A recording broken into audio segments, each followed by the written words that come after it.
Hello, everyone, and welcome back to the Averett Sports Network. I'm White Ockpole. Sitting alongside me is Thomas Heaney III. As you may not remember, earlier on last month, this is the suspended game because of condensation coming through the roof, and so which caused water to drip onto the court, resulting in the referees having to suspend this game and to pick it up here today. Yes, sir, Wyatt, and Averett is in the lead right now and got only 9 minutes and 39 seconds, so this won't be a quick one, but it's a huge one for Averett, as obviously we talked about it before we went live, but the Cougars right now sitting in 7th in the ODAC right now. Top 8 make the playoffs. Virginia Wesleyan sitting at number 1, so this could even be a potential first-round playoff matchup for the Cougars.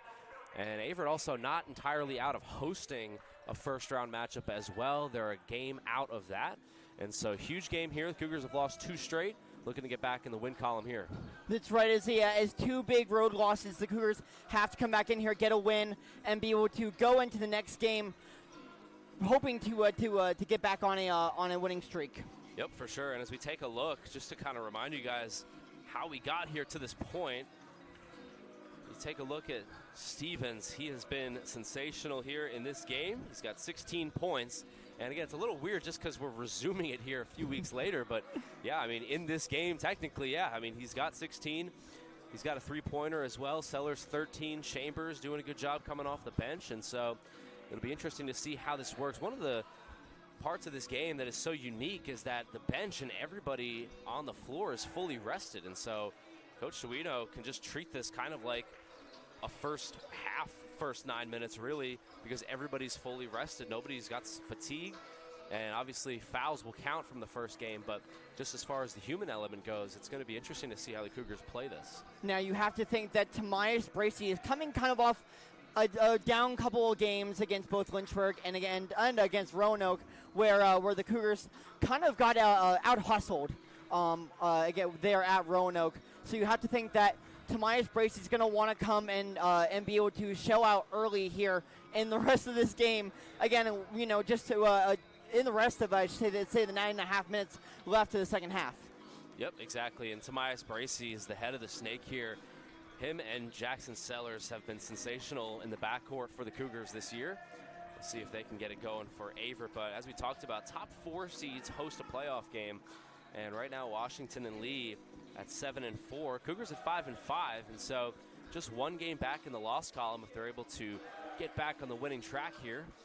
We'll see if they can do that. But like you mentioned, too, Guilford creeping right behind them at 5-6, and then Shenandoah at 4-7 as well. That's right. As we're just a half game out of Hampton City College being able to either take back the lead over them and be able to take their spot, or at worst case scenario, tie with them for the 6th spot in the conference standings.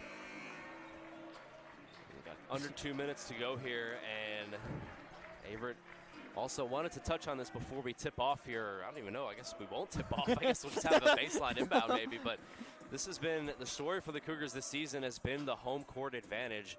In their 12 wins, 9 of them have come at home. They're 9-1 at the Grant Center, just 3-6 on the road. And so you got to imagine these home games paramount for the Cougars. Try to come out with another home one here and move to 10-1 at home, which is just an incredible record. That's right. The Cougars not doing so well on the road, but hopefully this plays into their advantage and being able to get the win back on the road. But I should take another win here before coming to the next home game. We're going to go down to PA announcer Drew Wilson. We'll be right back here on the Averett Sports Network for the baseline inbound and the rest of this one.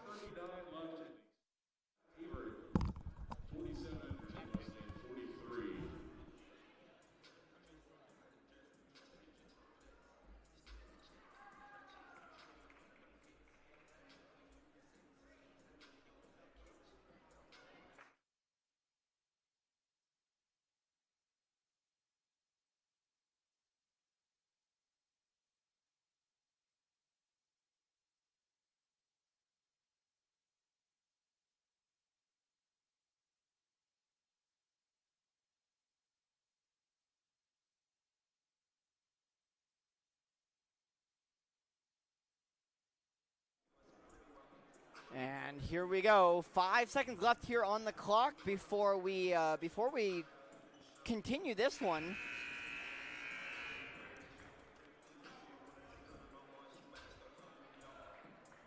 As we'll look at Jackson Sellers, Mason Mitchell, Tyler Stevens, Tamias Bracey, and Tyler Scogan, Zach Scogan, I should say, to come out here on the floor for the Cougars.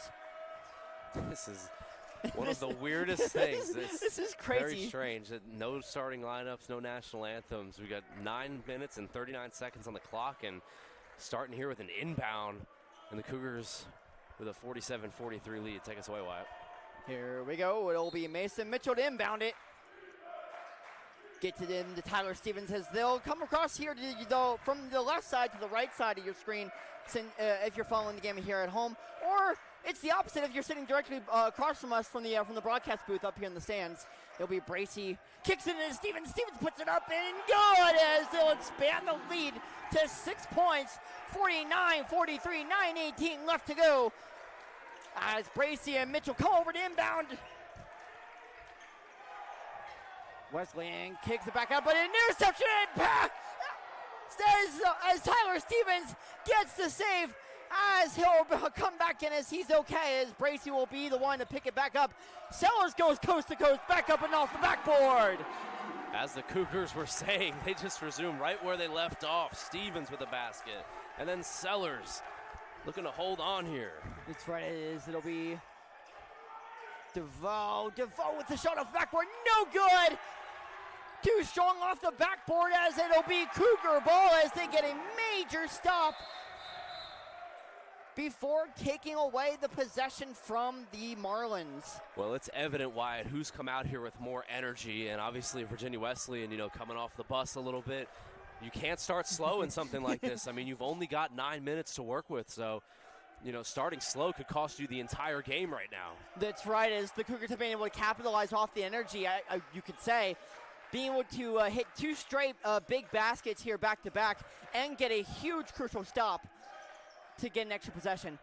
Bracey drives in, puts up the shot, mid-range, no good, off the front of the rim, as Scogan will be fouled coming off of the rebound as he'll go to the line for 2 shots with a chance to expand the lead for the Cougars.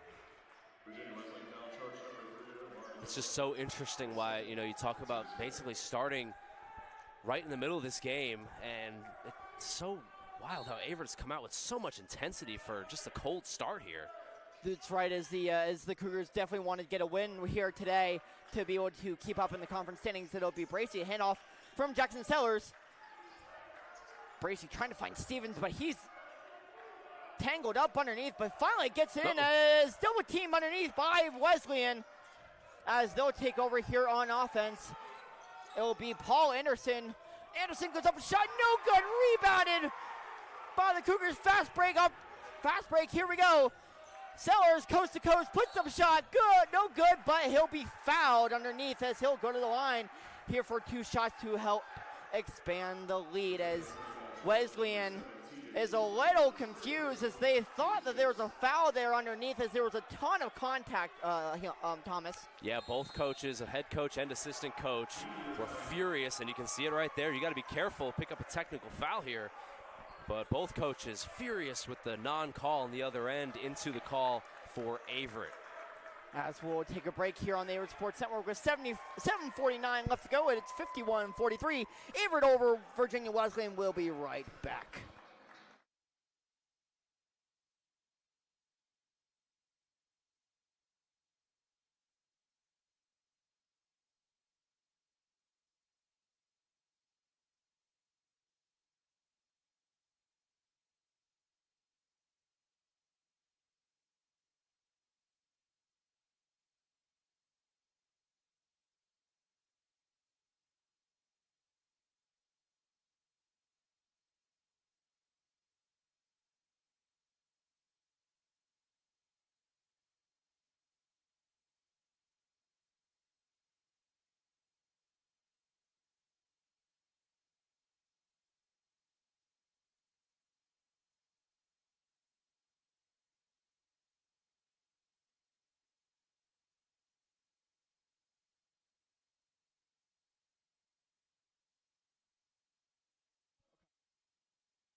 welcome back to the Averett Sports Network. If you're just joining us either online, at home, or whether you're sitting just across from us from the broadcast booth, I'm Wyatt Ocapole. Alongside me is Thomas Heaney. We're picking up a suspended game here in the Grand Center, where Averett right now is sitting at 51-43, sitting with a 51-43 lead over Virginia Wesleyan, picked up from January 10th because of condensation leaking through the roof. So, which is the first time that has happened ever.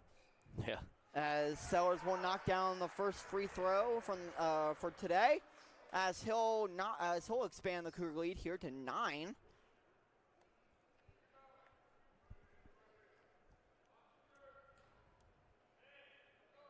Second shot from Sellers is no good as it rolls off the back of the rim, but Stevens gets the rebound as he'll give the Cougars a brand new shot clock. Bracey drives in, open layup is good as his off-balance layup goes off the backboard and nothing but net. Tomias Bracey in a nutshell right there, folks. Staying on balance while he's off balance, and he's able to get the layup to go. Beautiful shot by Tomias. As Wesleyan looking to kick it in, as it'll be Mari Moore. As the Cougars get a stop here, it'll be Jackson Sellers to run the floor. Sellers no good. Second chance try is Scogan. Scogan trying to find anyone underneath. Triple teamed as he's fouled underneath, but it'll be a jump ball. As it'll be called in favor of Virginia Wesleyan. Well, it seems like the head coach of Virginia Wesleyan in the ear of the referee has worked a little bit there. I'm not quite sure I agree with that one. It looked like Scogan had his left elbow latched on, but we play on. Open pass. Wesleyan trying to find an open shot as it'll be no good off front of the rim. Rebounded by Bracey. Kicks it back out to Stevens. Stevens kicks it back out to Bracey out on the near wing. Bracey to set up the offense here for the Cougars.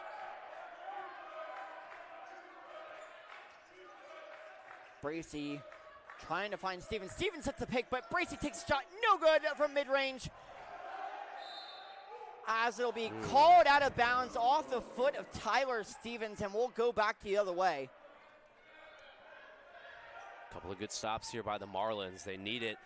Like we talked about, you can't start sluggish in a 9-minute game, basically, especially when you started down by 4. And so 6:30 left here for the #1 team in the ODAC. Let's see if they can get it together. That's right, is Anderson to set up the offense here for Wesleyan. Kicks in East. East with a little open layup on Scogan is good, as they'll cut the lead here to single digits.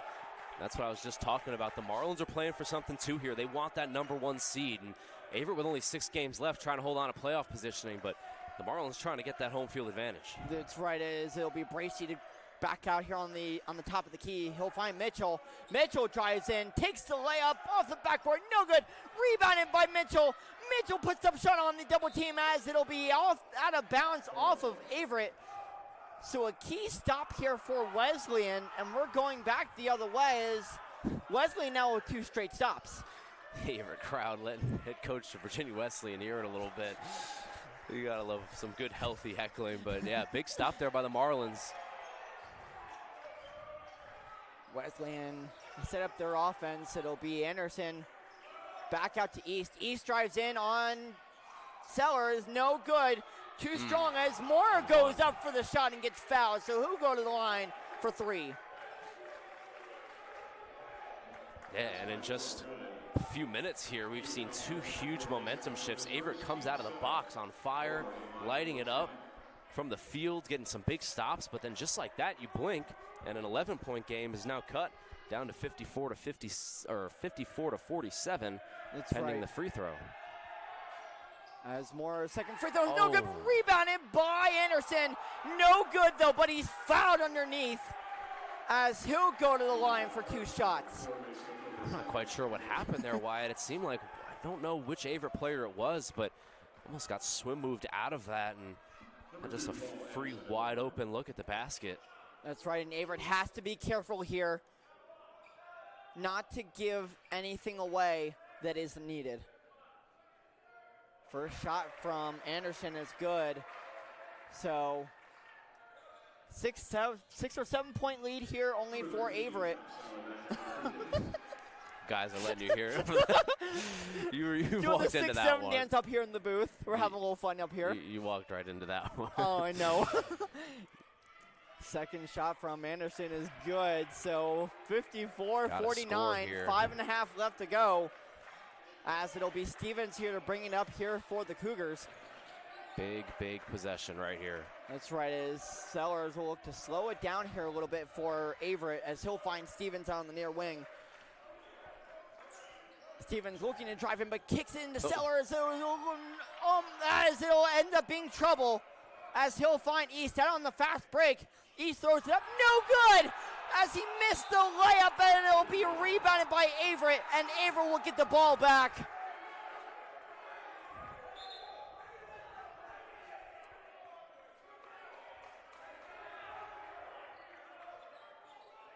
As TJ East misses an open layup off the backboard and off the near side of the rim. Thomas, what was that for Wesleyan? Yeah, he had it right point blank, and good job at securing the defensive rebound for Averett. That's been an issue in the last few minutes here, and so got to get the stops, and then you got to finish the stops, and Averett did it. That's right.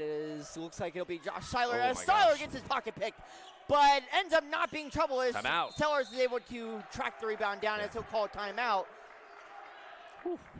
As Averett avoids trouble and as Josh Seiler gets his pocket picked, but Jackson Sellers tracks down the rebound. How about the defensive intensity here by the Marlins? I don't know what was said during the last timeout break, but boy, they have really locked in. They came out sluggish in the first 2 minutes here. The second half feels weird because it feels like the first half, but yeah, they come out sluggish. Averett puts up some points, and then they get some stops and some rebounds. Trying to cut this to a one-possession lead here. This is big right now.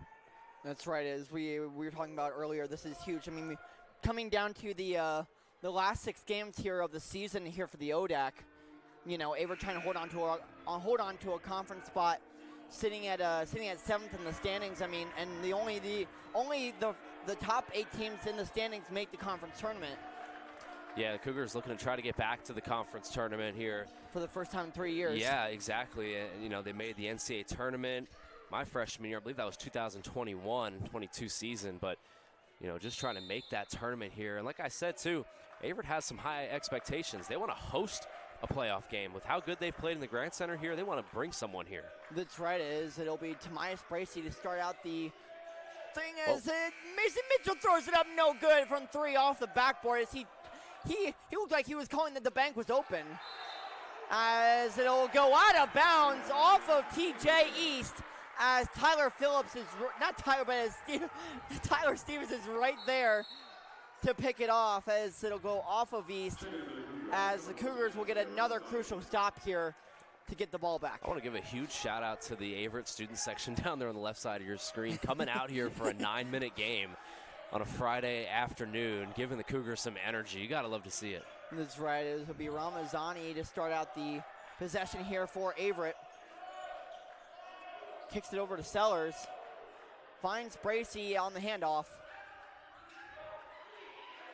Bracey looking for Sellers underneath.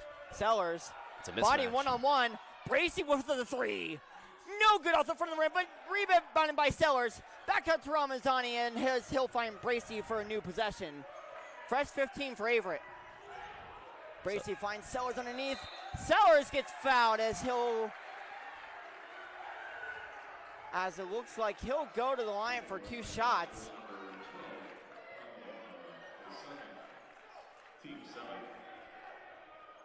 Yeah, Velmar had to be handsy there with Sellers.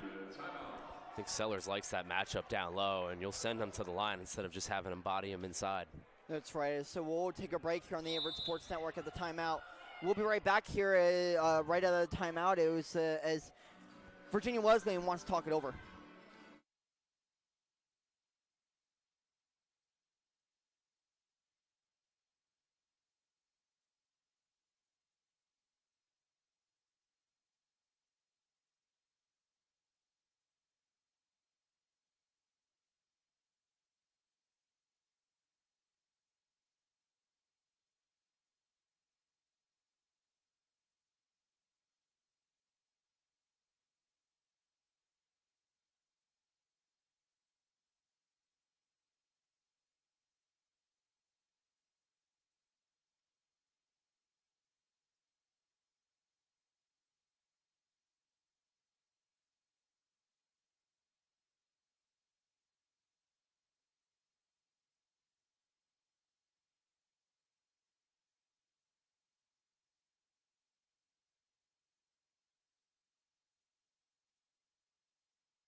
As we'll come out of the timeout here, as Jackson Sellers will be at the line here for 2 shots to look at expanding the lead here for Averett, currently sitting at 54-49.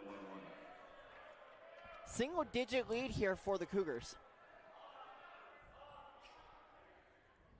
Looks like a 1-and-1 maybe. Shot from Sellers Yep. is no good as it's rebounded by DeVoe. So DeVoe will be the one to set up the Wesleyan offense. As he'll find more underneath. Defended well by Mitchell, as Mitchell will be called for the blocking foul. And it looked like his feet were perfectly still there underneath, but the refs must have seen some movement. Yep, and that one bites, because now Virginia Wesleyan in the bonus, taking some free throws here. That's a 50-51. Mitchell had his feet set. It's hard to determine that from up here, but it looked very close. First shot from Moore. No good off the front of the rim, Oh. but rebounded by Anderson. That's a travel. As yeah. he'll get called for the travel, as they'll turn it over. Yeah, did a little hop step there and couldn't really find anyone to pass the ball to. Jeez.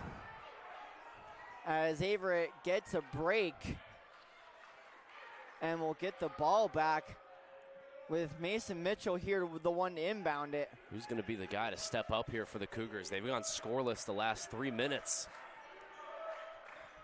Bracey defended by Velmar. Sellers trying to find Bracey back out on the key. 10. 10 seconds left on the shot clock.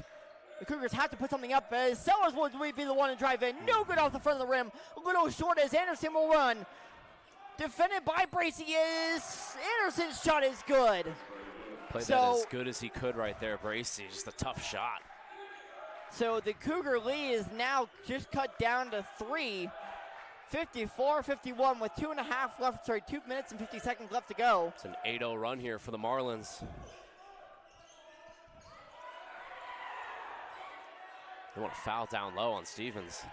That's right, yes, there will be a foul called. Yeah, get a little handsy down there for sure, jeez. That's right, as this game has been physical. I mean, when we had it in the first half on January 10th, it was physical non-stop. As Bracey will get it out to Sellers.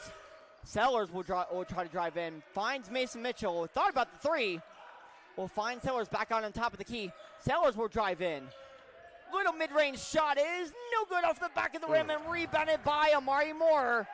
As he'll find DeVoe. So DeVoe will be the one to set up, but though he'll drive in. Spin move on Mitchell. Shot goes down as it'll be a cut to 1 here in the Grand Center as we have a 54-53 game with 2 minutes left to go. 10-0 run. Who's going to stop it here for the Cougars? Somebody's got to stop the bleeding. Ramazani kicks it out to Mitchell. Mitchell thought about the 3. As he'll kick it back out to Sellers. With Stevens driving in as Bracey driving, puts up the shot off the backboard, no good. As it'll be ball on the floor. What's the call? As there'll be a jump ball. It's going to stay here, I think. Nope. Yep, it'll be possession arrow in favor of Averett. As someone was on the floor for the Cougars with their hands on the basketball. Boy, the defense by the Marlins right now. The reason they've mounted this 10-0 run, they're getting stops, they're ending the possessions with rebounds, and they're extending the offensive rebounds for them. Extended possessions and ending possessions will win you games. Cougars got to find something here offensively. That's right. Second chance points are huge here as Gogan will find it in the corner.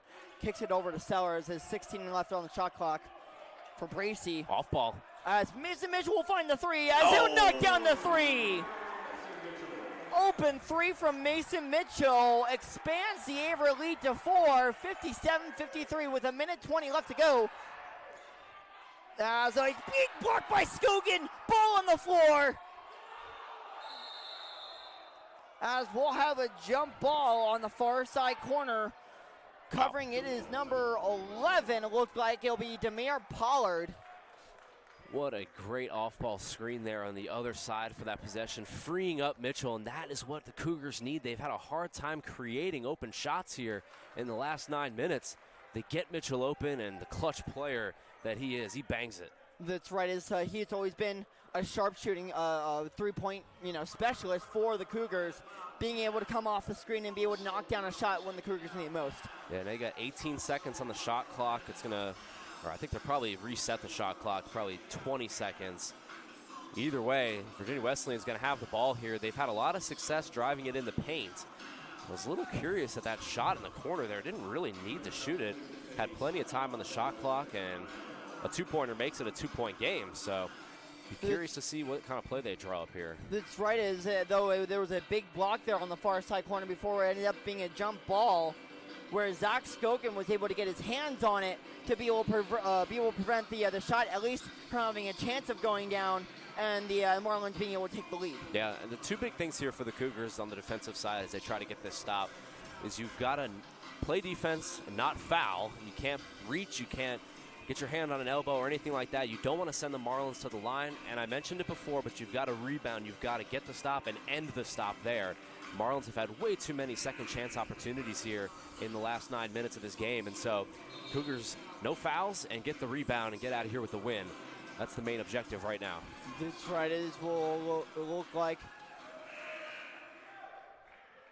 Looks like it'll be Velmar to inbound it here underneath the basket on the near side, on the left side of your screens if you're watching from home. Got to play hands-up defense here. Don't jump. Stay disciplined and try to get that rebound.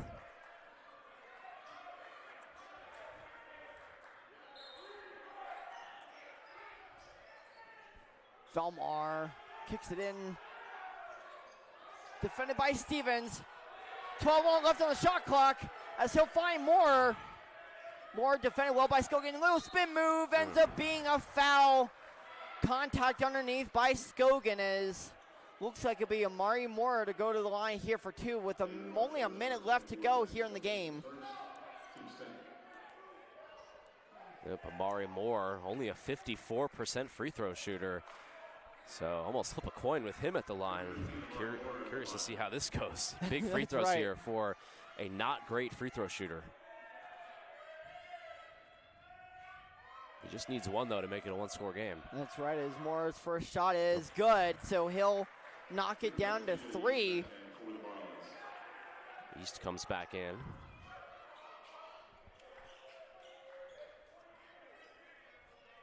Got to box out here. We learned on the last one, Marlins missed a free throw, but got the offensive rebound.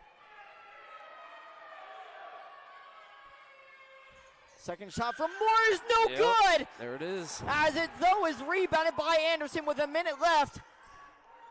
3-point game as the Cougars have to play defense DeVoe drives in on Jackson Sellers. Is no good. Good defense from Jackson Sellers, and Mason Mitchell ends up with the ball in the hands of Mitchell with 41.3 seconds left to go. 3-point game, 57-54. Sellers throws up the shot, and good as an off-balance shot goes. 30 hopeful seconds left to go here for the Marlins. Brace will find defenses. Stop from Velmar, no good. As Skogan will get the rebound as he's called for the travel. What do you do if you're Zach Skogan going up for that rebound, but being called for a travel on the way down? Yeah, just lost his footing there, and it's a good call by the referee because he wasn't shoved down. He just went up hard for it and came down and traveled. Big stop here. As Anderson will come out on the inbound, defended by Sellers. Throws up a shot, DeVoe, no good. As East finds the rebound in the corner, stays in bounds. Yet 10 seconds left as an open shot here from Velmar. As the Marlins will call a timeout here, cutting the Cougar lead to 3 with just 7.3 seconds left to go. That was, I mean, they got the points, but that was not a great possession there for the Marlins. They burned about 15 to 20 seconds just to get the two-pointer. And now for the Cougars, there's two things. You just got to get the inbound in, and you got to hit at least one free throw, and this game should be wrapped up. But The biggest one is going to be getting the ball in. You know the Marlins are going to put some pressure on, put a big defender out on the baseline inbound, see if the Cougars can get it in. Take a look at some of their free throw percentage. I mean, you got to imagine try to get it to Tomias Bracey maybe. Oh, yeah, I mean, because the Marlins will most definitely try to set some sort of a full court press to be able to either get a turnover and double team on either side. Yeah, we don't have the knowledge of the timeouts up here, but you got to imagine if there is a timeout to be had, Coach Duino's got to get ready to fire it off if he feels that there's around 3 or 4 seconds of them holding the ball. He cannot take a 5-second violation. You just got to burn the timeout and live to see another play. So Coach Duino got to be up for this. You know he will. He's an experienced coach. And Averett's just got to get this ball in here and hit a free throw. Sellers the inbound. Let's see. They're going to do the football play here. This is a new school play. That's right. We saw it against Washington and Lee. Oh, late call.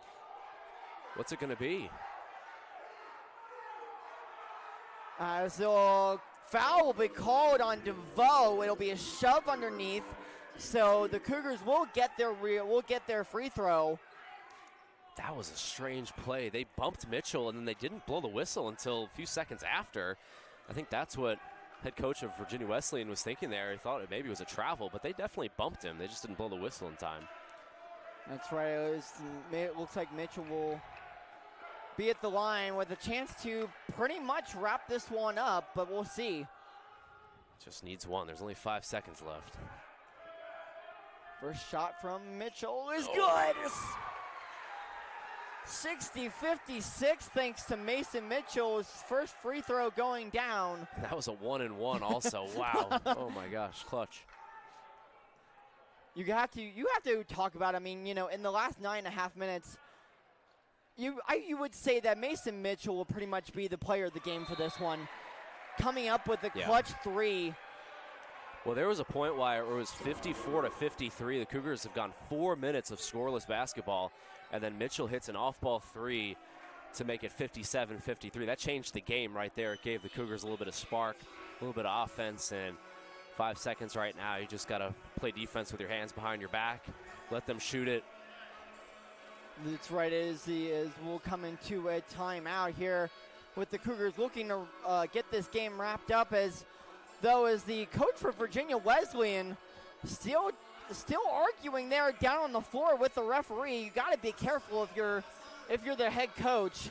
I mean, not to get technical. Looks like he'll let the referee do his job. Yeah, well, he's been hot really ever since the game resumed. I get what he's saying there. I mean, Mitchell got fouled, he got bumped, but they didn't blow the whistle until a couple seconds after. And by that point, Mitchell did take a few steps after getting bumped. And so I guess his point is maybe they didn't blow the whistle, he got bumped, he traveled, quote unquote, and then they blew the whistle. And so it was a little bit of a funky play. The truth is that Mitchell did get bumped and he was fouled. I think the referee was just a little bit late with the whistle. I don't know, maybe it was stuck in his mouth or something, but either way, it was a foul, and Mitchell earned those free throws. They did bump him. That's right, though, and he knocked down both clutch free throws. So, like you said about a minute ago, I mean, all the Cougars have to do is play defense here with their hands behind their backs. Yep, don't foul. No foul as They'll do it. Takes a shot from deep. No good as the Cougars will get the win. 61-56 to wrap up the suspended game from January 10th, as they'll get their 10th win here at home, 10-1. That's impressive if you're Averett. They've had a lot of statement wins this year, and we've been fortunate to call a lot of them, but this one is up there. I mean, you're talking about beating the #1 seed in your conference right now, moving to 10-1 at home, moving up in the playoff standings. There's limited time left here in this season, and they're trying to clinch a playoff berth. This one helps a lot, and as I mentioned too, this team has high expectations. They want to host a playoff series for sure, and so with the home court that they have here at the Grant Center, it's a tough place for anybody to play, including the best team in the conference, and that's why they lost here today. That's right. Looking at the schedule, come back tomorrow as we have a doubleheader, as Heaney will be back here on the call for that one, as it'll be a doubleheader for the men as they'll take on Bridgewater, with the women, I believe, taking on Virginia Wesleyan right here at home. So come out for that. It is also alumni night. So Yeah, be here for that one with there being a whiteout. So make sure to wear your white clothing, whatever you have. Yes, sir. It was a great game here. Great 9 minutes, electric stuff from you, Wyatt, and big win for the Cougars. They get their 13th win, get out of the losing streak, and continue to try to climb up the ODAC ladder. That's right. So from here, for me and Thomas Heaney up here in the broadcast booth, hope you guys all have a great night and make sure to come back tomorrow for tomorrow's doubleheader. We'll see you then.